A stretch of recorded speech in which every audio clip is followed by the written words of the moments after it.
We're about to embark on what I believe is going to be a fascinating journey through the origins, history, highlights, antics, music, and just plain what I believe is interesting trivia about one of my all-time favorite Christian metal bands, Holy Soldier. I really enjoyed making this video for you, and I hope that you'll have as much fun watching it as I did putting it together.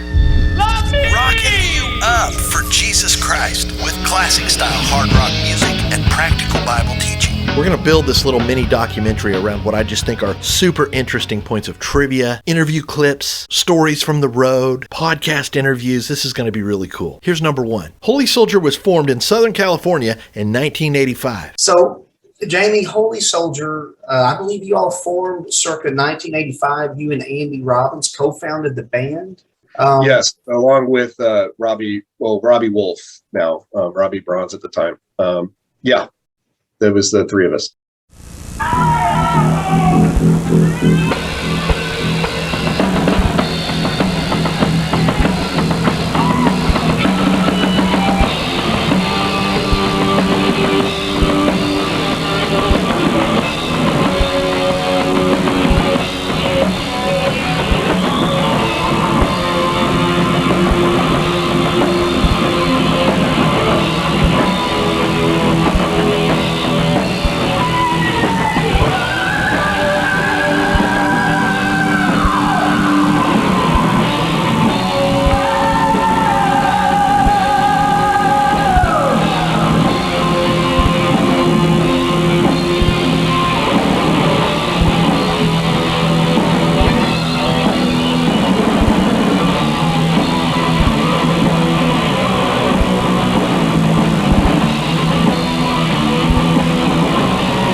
Number two blows my mind. Holy Soldier set some very impressive attendance records at Gazzarri's nightclub in Hollywood, California. According to Wikipedia, Holy Soldier was, of course, known for their bold faith. But like Stryper, they were also committed to playing in mainstream venues to mainstream audiences, which I just think is awesome. Jesus said, don't light your lamp and put it under a bowl. He said, put it up high where everybody can see it. I think Christian bands that play Christian festivals, and all, I love Christian festivals. I love Immortal Fest. Looking so forward to going to Immortal Fest this coming week. As I record this, it's a week away. But as Christians, we're also called to break through the gates of hell and take the light of the gospel into the darkness. I got one question for you, everybody. Are you ready?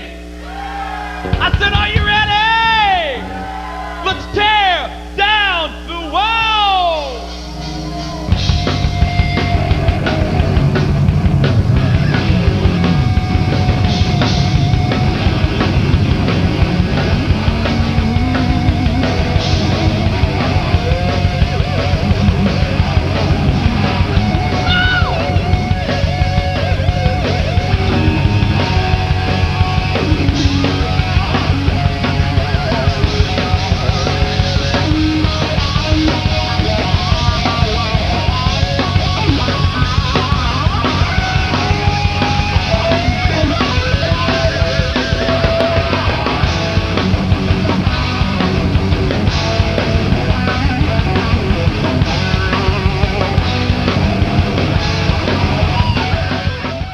So I love it when bands do this. We started clubbing in Hollywood in the heyday. Back then, it was a pay-to-play scenario. So how that worked was promoters you wanted to play, they would sell you X amount of pre-sale tickets, and you had to pay them. You had to buy the tickets, and it was up to you to sell them. If you didn't sell them, you ate it, right? So we had a pretty good support group that would go around, and we were passing out flyers on the Sunset Strip, and we were able to get through the tickets pretty quickly, and it wasn't very long before we were going back to promoters to buy more tickets, and they're like, you what?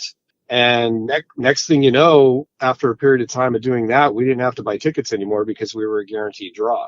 You know, back then you didn't have social media, so you had to hand somebody a piece of paper with your face on it saying you're playing, right? So there was a huge thing. Yeah, with the LA, you know, all the bands on Sunset Strip, right? The flyering everywhere. Yeah, I mean, any given Friday, Saturday from the Whiskey A Go-Go to Gazzarri's was just shoulder to shoulder people just mingling around, walking. So it was a really good vehicle to get out there and get your name out there. And then it just kind of took off. We started selling out. I think we had some records at Gazzari's as far as breaking attendance records, and it just kind of took off.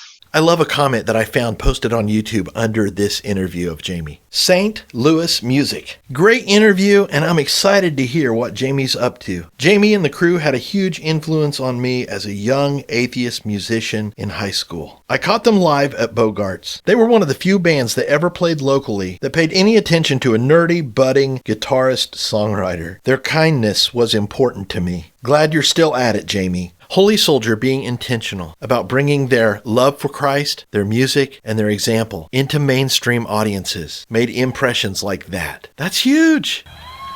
How you doing? Come on, how you doing? That's more like it. All right, we're gonna do a song for you right now.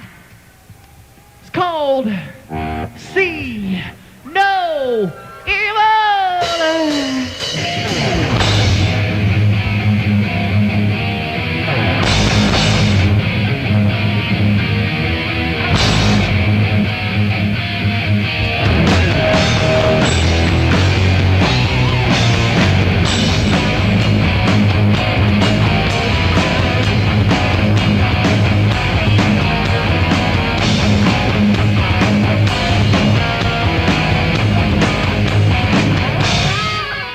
Again, Wikipedia says, for a time they held one of the largest attendance records at Gazzari's, a notable nightclub in the Hollywood circuit. They set this record in the late 80s. Now, if you remember the heavy metal scene in Southern California in the late 1980s, that's incredibly impressive. Holy Soldier's 1990 self-titled debut album was produced by someone many of us are super familiar with from another band, Bloodgood guitarist David Zafiro. Zafiro, in addition to being a fantastic guitar player and musician, also garnered quite a reputation for being a skilled producer. David, as a producer, worked with a wide range of artists, including Acquire the Fire, Brett Williams, Broken Silence, End Time Warriors, Little Big Town, the Passion Worship Band. I love the Passion Worship Band. Point of Grace, White Cross, and Zion, just to name some. That's a pretty wide range of music, and he did some great work and definitely had a positive influence on the music we've come to love from that debut album from Holy Soldier. Jamie, I wanted to talk about David Zafiro a little bit. How did you guys get hooked up with him? So when we signed with A&M Records,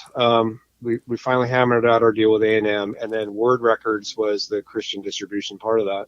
And so Mark Maxwell at Word hooked us up and suggested David. So we had heard his solo record, and we listened to it, and we just really thought he had a really interesting take on melody and song structure. Dave's very melodic. So we met with him, and he went over our demo, and Dave's very much a perfectionist. And so he liked what we were doing, but I think he could see past that to see what it could be. And so I think that's why it worked. And we just decided, I think this is a good fit. And to this day, we always called him the sixth member of the band. Holy Soldier was managed during the late 80s up through the time of the release of their first album by none other than Darren Hinton, who, if you're a Stryper fan, you know that name because she managed Stryper during the Yellow and Black Attack and Soldiers Under Command days in the earlier 80s. Next, we've got a couple of really interesting stories by none other than the Doug Van Pelt, the creator and chief editor of Heaven's Metal magazine. In this first story, we're going to hear about a very unique, interesting way that Stephen Patrick had of de-stressing in the studio. Check this out. You might have heard this before, but Stephen Patrick, the singer, used to get stressed out in the studio, and he liked to break plates. And so Darren Hinton, the manager for Holy Soldier, who also managed Stryper prior to and simultaneously, I guess prior to that time, she would go out and buy him some dishes so he could go out in the alley behind the studio and smash plates to vent and relieve some stress in recording vocals. He recorded some fine vocals on that album. This next story is a story from the road. I've heard so many road warrior stories about bands. They live together, nonstop, 24/7. Man, I hope we can come up with some chops, Who, me and you? Yeah, all of us. Dude, I'm scared now. Me too. If we can't pull it off, Mike, we can always get Steve to do it. That's true. That's the last resort. Yeah. But, I really don't want to write this album for you guys. I really want to inspire you to do it. Thanks. That's big of you. Good thing you got that on tape, because when he starts putting in his writing suggestions, he can play this for him. Okay. Been on it for 8 hours now. All day long. now they get to learn how to make it sound like a record. And here they go. They're going to start again. They'll do it. It's a lot of work. It's not like I stole it. I mean, never left the premises. Well, it's not like, well, I just figured it was laying around, nobody's using it. So I just figured. What are you listening for? Oh, drum? No, I wasn't listening to the part. This is song number 2 out of 10. I do that when the bass line's going. You know, Come on, Andy. Come on, Andy. Okay, I need RC's out. Pink Floyd, you got to get in the groove. Like, You wear pink shorts just for this. No, turn suddenly. Money! It's a crime. well, it's 4 bucks a mile. Yeah. That's where Jamie comes in on the second half. Here the boys trying to are. motivate this guy. He's like, Here the boys are. well, they're going to close by the time you get up. By the time we get there. Where are you going? Oh. Get up. I'm going to kill you. You better pack a lunch, man. And sometimes, kind of like we do with our family, we love each other, but man, we get on each other's last nerve sometimes, right? And so we have these family spats. Well, this next story is about quite a little family spat that happened within the Holy Soldier family. Check this out. Now, this story is crazy.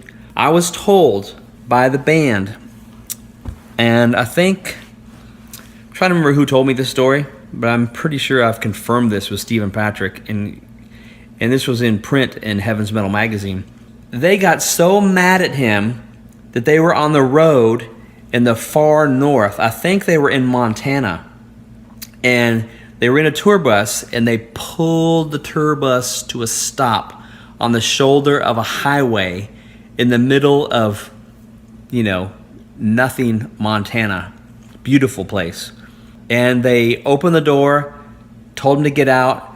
They tossed his duffel bag into his arms, and they shut the door, and they drove off. Now, can you imagine that? This guy was stranded. He told me he had to hawk his wedding ring at a pawn shop in order to get enough money to get a bus ride home to where he lived, which I think was in Phoenix. Dude, I know they made up because Stephen came back into the band and sang for them at various stages in their career way after that. But there clearly was some tension and some ups and downs, which is the case with really any relationship if you think about it. Next, and I love this one, Holy Soldier, the whole band, they had a powerful testimony. Basically, we're pretty much all of us in the band are from the same background. We were involved in drugs, cocaine, LSD, those type things. And, we've basically tried it all. The wine, women, song, sex, drugs, rock and roll, all that stuff. But you know what? It's not the answer. You think something's going to make you happy, and when you finally get it, you figure out that it's not filling that hole inside there.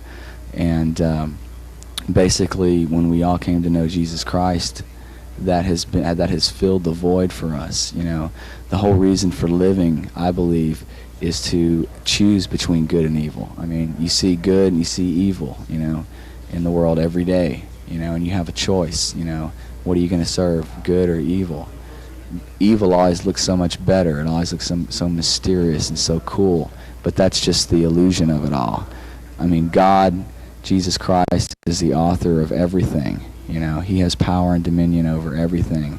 Why would I want to serve second best? Why would I want to be affiliated with second best? I want the best. I want to know the person who created me, and I want to know why. And that's why I serve Jesus Christ. Jesus Christ doesn't care how I look. Jesus Christ doesn't care what kind of clothes I wear. He doesn't really care about what kind of music I listen to, whether it's rock and roll or country or any of those things. Jesus Christ is concerned about my heart. Jesus Christ has my best interest at stake, at heart. And Jesus Christ has always been faithful to me. He's never once let me down. What else is there? That's that's why we write our songs the way we do. You know, we write from a Christian perspective. You know, we look into like deep things. You know, in our lyrics, street level stuff. You know, we use our mistakes, and you know, our good times and our bad times as examples for other people. Because we don't want to come across as more than we are. We're just regular people. We make mistakes. We sin. We do things we regret. We repent. But ultimately, we're trying to head in the same direction, you know, to, you know, getting closer and closer to Jesus Christ. Yeah.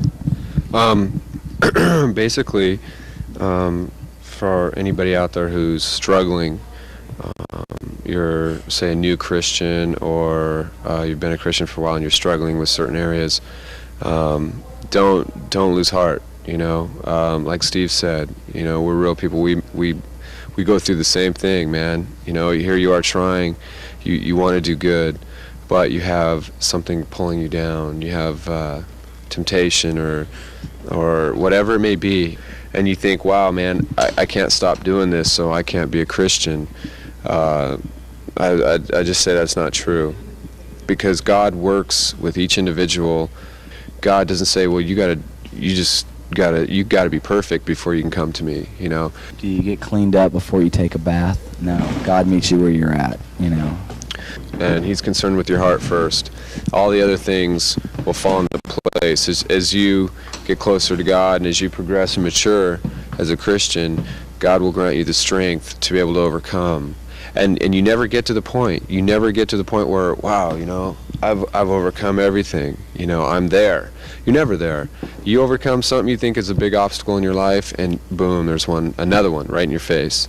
And it never ends until you die. So don't lose heart. Don't think, wow, I can't do this. I can't be a Christian because I blow it and I sin. Well, welcome to the club, man, because we all sin.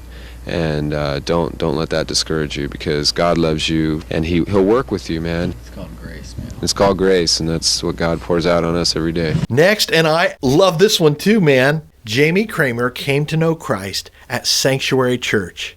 Now, if you've been around Christian metal for a while, you know Sanctuary Church. This is the church that Pastor Bob Beeman started. This is the church where Michael Sweet started off as, I think, one of the first worship leaders before Stryper got rolling. This was a church that was created specifically for metalheads and the metal community. Listen to this story. I woke up one morning after a gig, hungover, and I just felt like this giant hole in my chest, you know, like, and I was raised Catholic and never really understand the relationship with God. You know, it was always, and not to bag on the Catholic Church, but you know, there's a lot of spirit-filled Catholics out there, but I just felt God had a big hammer and I could never be good enough, and you know, why try?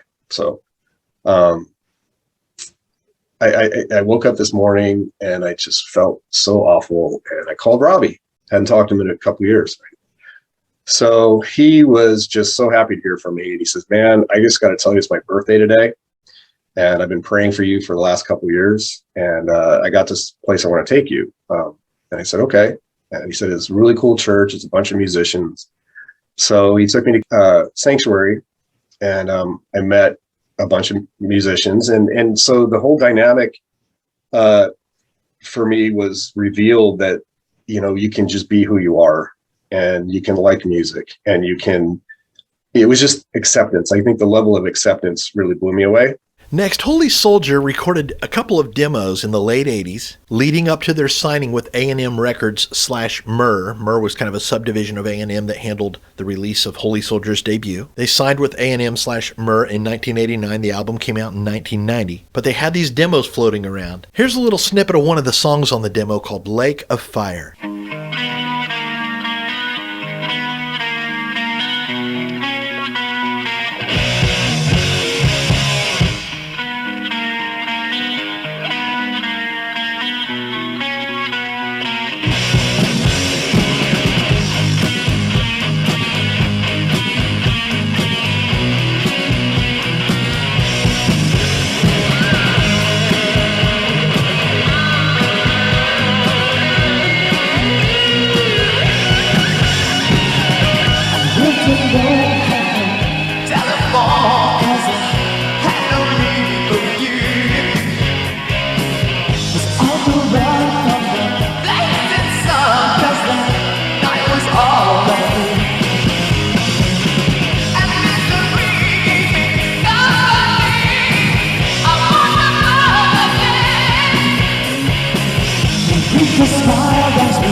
And finally, my last little piece of trivia for you. Holy Soldier's 1990 debut album was my very favorite album release of that year. I remember I bought this album, I'm pretty sure, just based on the cover art, because they had the look, man. And if you remember, 1990 was one of those kind of transitionary periods for metalheads. The metal scene in some ways felt like it had kind of run its course and things were starting to shift into grunge or whatever. But here came this fresh dose of just right down the middle, 80s style metal with this release, and I was like, yes, I just loved it. I remember I bought it. I went over to at that time, Kelly was my fiance. She was living with some girlfriends in this apartment going to school at Anderson University, where I was also going to school. I remember I went over there, and it must have been a cassette, because her stereo had a cassette player. It was one of those deals where you hit the button and the thing, folded out, and then you dropped it in kind of thing. Anyway, oh man, I feel so old talking about that. But I remember I sat over there and I listened to it, and I was like reading the liner notes and stuff, and I just loved this release. Dude, if you have anything you want to add to this conversation, I'd love to hear from you. Dive down in the comments and let me know. Keep your eyes on Jesus, man.